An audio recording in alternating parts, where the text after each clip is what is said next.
Have you ever come across a message that just stops you in your tracks? One that feels less like an invitation and more like a dare?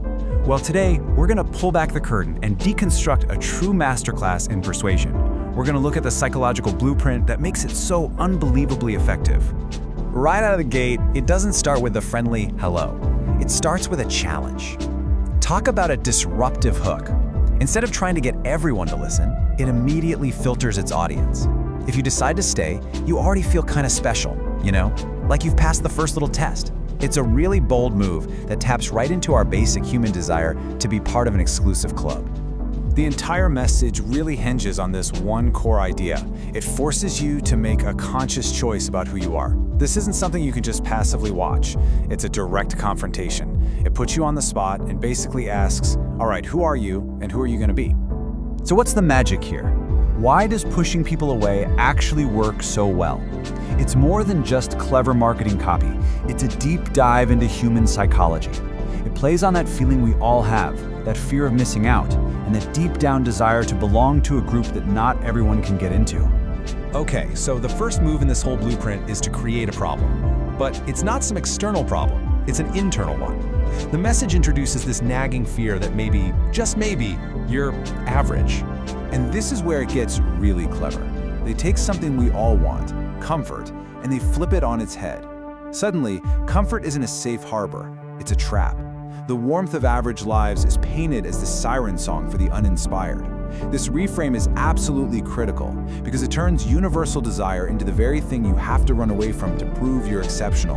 And boom, this slide just lays it all out on the table.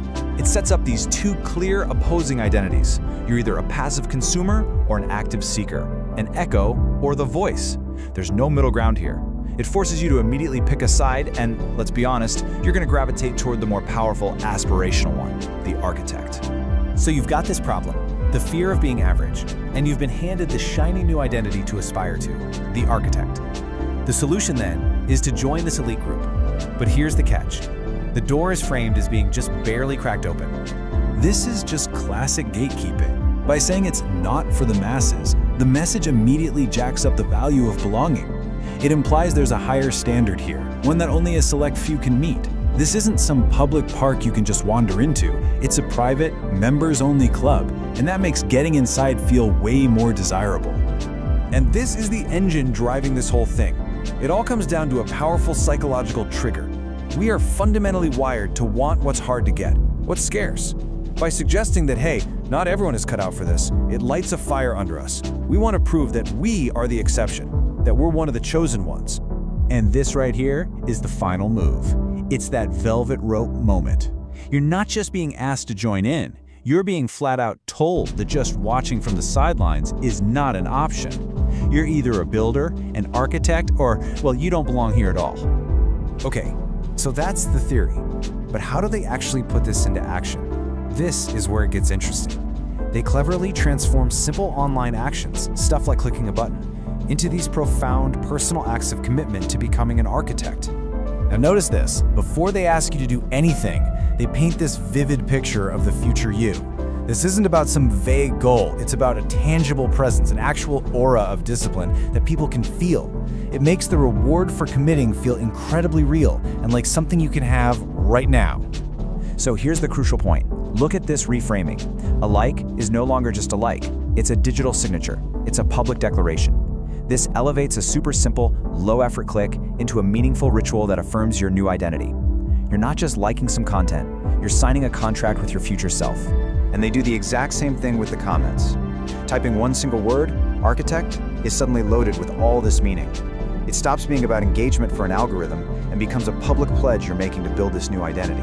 It's a contract with yourself. So, after all this psychological groundwork, after all this buildup, it all culminates in one single, high-stakes call to action. And it's presented not as some helpful resource, but as the ultimate test of your character. The number 30 is so stark and specific, isn't it? It isn't a vague suggestion, it's a concrete plan. It's an identity blueprint. It makes this abstract goal of changing your life feel structured, manageable, and something you can start right away. You really got to pay attention to the wording here. A guide is something supportive, something that helps you.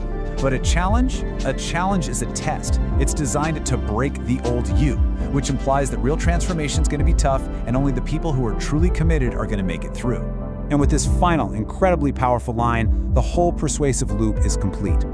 All the responsibility is placed squarely back on your shoulders. After building this entire elaborate framework, it just steps back and makes your decision feel like the only thing in the world that matters. The choice is yours. It always was. And that leaves us with a really critical question to chew on. When a piece of communication is this well crafted, this psychologically precise, are we the ones really making the choice? Or are we just the raw material being shaped by a master architect?